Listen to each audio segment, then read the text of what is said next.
All right, Jim, thank you so much. Why are children in DSS custody sleeping in offices here in Richland County? Last year, the Legislative Audit Council released an in-depth report showing the shortcomings of the state's DSS system. After we broke the story of Richland County DSS housing kids in hotels, they changed their policy. Now, Mary Sturgill has learned that children are sleeping in the Richland County DSS office. So I have a question. If we couldn't find placement, we'd have to sleep in here? Yeah. Like, where are we going to sleep at? A DSS worker shows a former foster child who's in the independent living program, Angelica Eastman, where children sleep when they sleep in the office.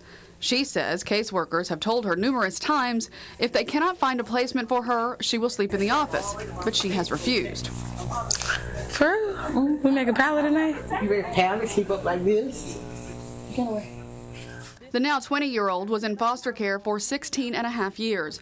She is now in the aftercare, or the independent living program, that is supposed to help foster children transition to independence. She says she lost her on-campus housing at Allen University after she says DSS did not pay a portion of her tuition.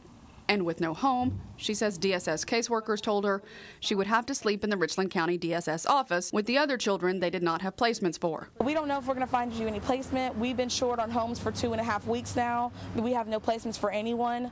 I told them, well, I'm not going to sleep in the DSS office. I will have to find myself somewhere to go because I need to wash, I need to be clean and capable to go to school the next morning. On 4 different occasions over the past month, we requested an interview with DSS to ask them about the sleeping situation. Finally meeting with regional team leader Dawn Barton. I know that there's been reports on the hotels, and we've gotten a lot of scrutiny over that. But you know, that's not the best case scenario either. But you know, I think you do have to weigh. I mean, is that better than the county office? Is the county office better than that? We are no longer using hotels as an option for our children. So we just wanted to know if what you see in the video is common practice. So we showed it to her. Spend the night, that's where you stay. That's the room. Anybody. So that answer kind of makes me think that it's more common than not. Or more common than it should be, let's put it that way. I think any time is more common than it should be. Again, I think one time is more common than it should be. Yeah. But I also think that this is not something that has been an ongoing historical problem for the agency. And so I think there most definitely has to be protocols put into place. We do need to have, if we do have to have the situation occur, we do need to have, even if it is an air mattress, we need to have those kinds of access to those kinds of things to make the child as comfortable as possible. Barton tells us she, along with the directors in her region, are working on creating those protocols.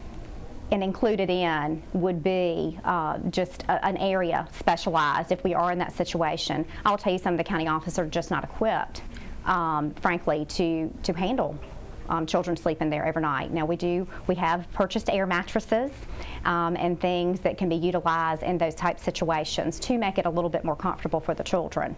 Senator Katrina Shealy is on the DSS Oversight Committee, and she finds the scenario troubling, saying it raises questions that need to be addressed. That's not a good situation. First of all, I don't think boys and girls should be sleeping in the same room.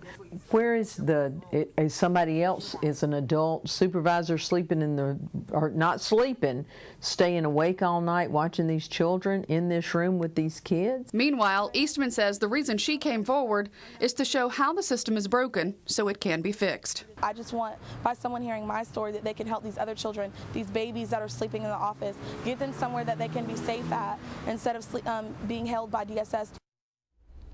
Again, that was Mary Sturgill reporting. DSS says they're working on protocol to make sure that all children and staff are safe if the need arises for them to sleep in an office. Richland County alone has more than 1,000 children in the system. They also say one reason this has been an issue is the need for foster homes.